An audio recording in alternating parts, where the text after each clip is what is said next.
We are at the item announcements. I'd like to recognize Representative Pulowski. Thank you, Madam Speaker. On August 23rd of this year, Representative Bernie Leader passed away. He was 97 years old. For 25 of those years, he served in the Minnesota House of Representatives. And for a good part of that time, he was the chair of the House Transportation Finance Committee.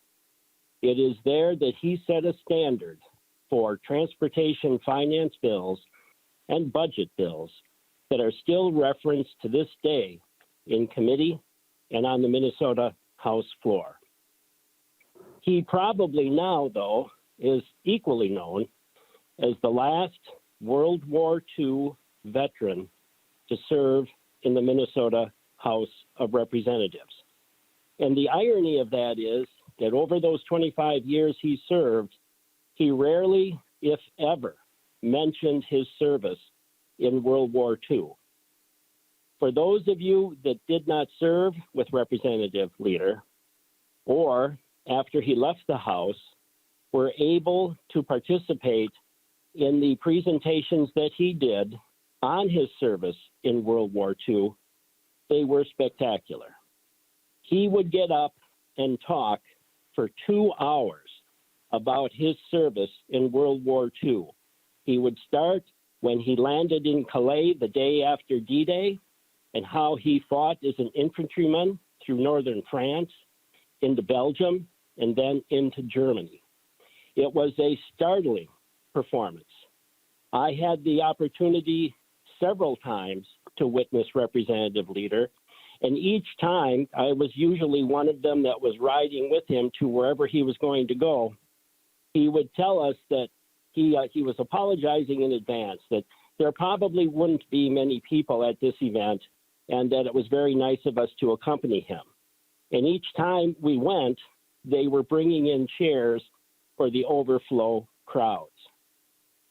One of the things that happened in his speech, he would talk about when he entered Germany.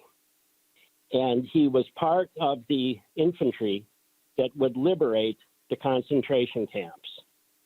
He grew up in Hanover, Minnesota.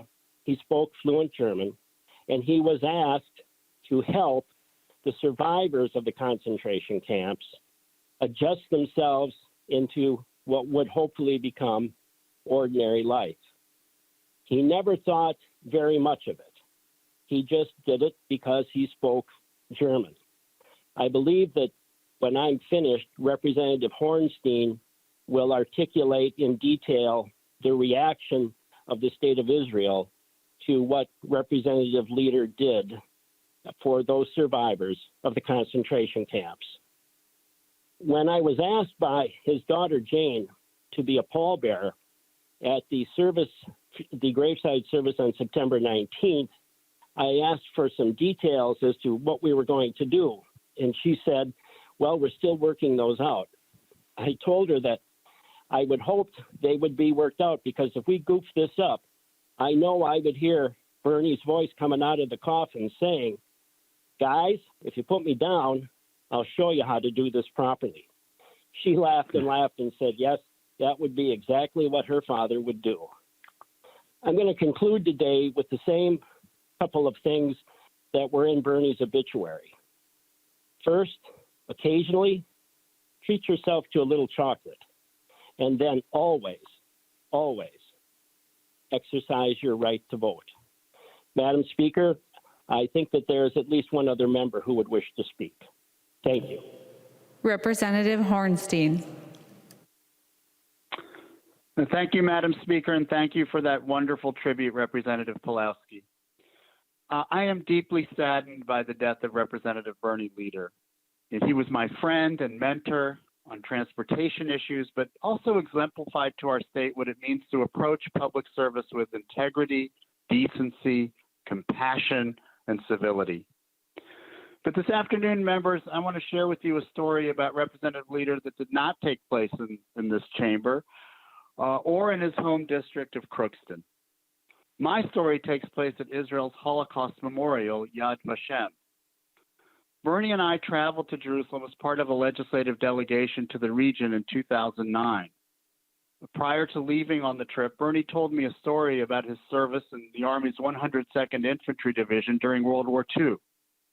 He talked of how he fought in the Battle of the Bulge and how his division marched through Germany and liberated several Nazi forced labor camps, including one at Gardelegen, where ahead of the Allied advance, the Nazis herded prisoners into a barn and set it ablaze just before Bernie's division arrived. Hundreds were burned alive. Representative Leader was one of the first Allied soldiers to witness the grisly scene. As a child of Holocaust survivors, Representative Leader's service and sacrifice hold special resonance for me.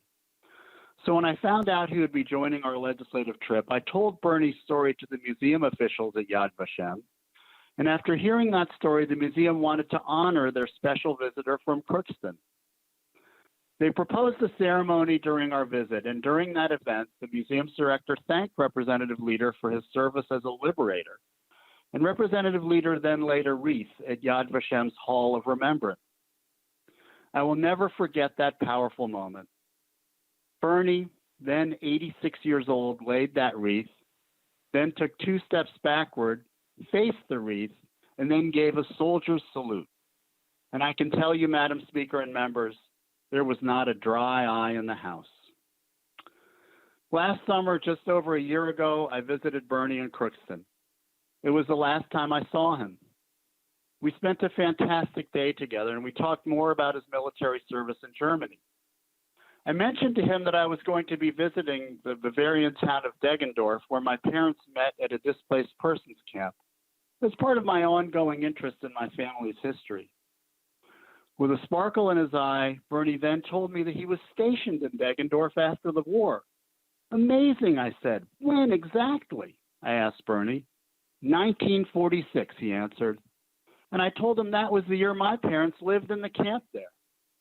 I'll never know if Bernie and my parents' paths crossed in Deggendorf, but that powerful coincidence of just knowing that Bernie may have lived in close proximity to my parents in Germany in 1946 will forever live with me. Bernie was a hero. Bernie Leader was an honorable man. Bernie Leader was a mensch. May his name forever be for a blessing. Members, please join me for a moment of silence for Representative Bernie Leader.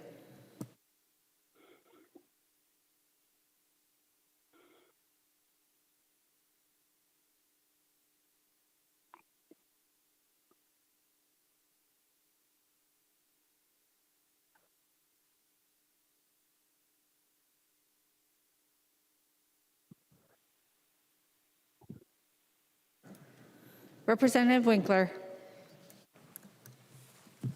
Madam Speaker, I will ask for another moment of silence shortly to honor the passing of another former member of this body, Edgar Olsen, who was a neighbor and very close friend of Representative Leader, a neighbor both in the state office building and in neighboring districts in northwestern Minnesota, from, frankly, a different era in Minnesota.